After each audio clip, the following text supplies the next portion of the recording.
Okay, so today, really quickly, I'm going to be giving you a super fast tour of Google Drive, trying to cover the basics of how it's laid out, how to get there easily, and how to search through features of the drive.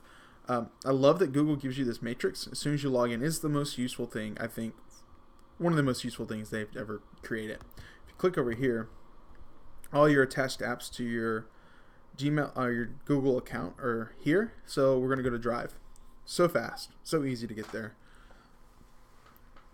Um, Here on the landing page, you have folders that, if you've created them, that help you sort of organize your overall drive. So if you click New, this is where everything new that can be created in your drive can be found. So creating a new folder, naming it, and putting everything related to it in that folder is so helpful. So like my robotics club, everything related to that is here. I can easily find all the stuff I have attached to that. And even within folders, you create more folders. So it helps you become organized and find your information quickly, which is very easy because, and it's helpful because over time your drive will fill up stuff you've had from like second grade or something. So another way to look at this, if you don't like this boxy sort of preview window look, you can click on this to just see them as individual file folders. So for the more files, as for the more linear kind of person, that's probably very helpful. But I like having it back on a grid. The thing that's really helpful too is over here on the side. If you click this little blue arrow, it shows you all your folders, and then you can just click through them here and see what's in those. And it's easy to drag things that you want into them, so you just kind of hover over them, and even it'll open up. If you hover over them for a second, this should open up some of the other file folders for you to drop in. So that makes organization really easy too. You'll notice that over here, though, all your loose, quote unquote loose documents and presentations are not listed. Only the only things in folders will be shown here.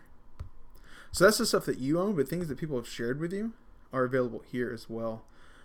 Recently, and if you click on them, one thing is always very useful if you want to make sure you always have it, is you can click on this button to add it to your drive. So now if I add this to my drive, if I come back here to my drive, I will see it sitting in my drive now as if I had ownership of it, instead of shared with me, but if that goes away, it could be gone. Recent is the most recent things that you've been working with, and it's things people share with you. It's all those things that recently you've had interactions with. Okay. Quick access bar on the top shows you when you last worked with these things. It's just the thing that Google Drive anticipates you wanting to use first. Last thing I want to show you that could be, last two things I want to show you that can be very useful is searching your drive. So let's say I was looking for something for my robotics club. I made a spreadsheet showing who had what. If I type in robotics, I'm getting all of this stuff that is not what I'm looking for. So I need to narrow down my search. Clicking on this downward arrow here, it's very useful for that. I can choose the type of file that I'm looking for. So I knew it was a spreadsheet. So let's go to spreadsheets. Maybe I'm the owner, owned by me. Date modified, and let's say it has the words robotics. If you say item name, it has to have that in there. If I'm just wanting to look for something that has robotics in it, I'll hit search, and oh, perfect. I found the one I'm looking for right there. And you can see how it changed the way you search up here at the top. So the last thing I want to show you is when you click on an item, you can create a link of it for people to have access to. You can cut it on, let people be able to come look at it or edit it or comment on it. Sharing directly by giving them the name. So link is good if you're going to put it on a slide or if you're going to turn it in.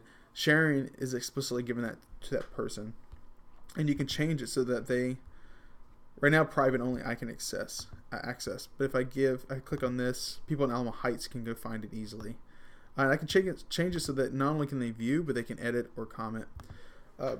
So those are the primary things I wanted to share with you. Hopefully this was very useful, and I will see you in the next tutorial.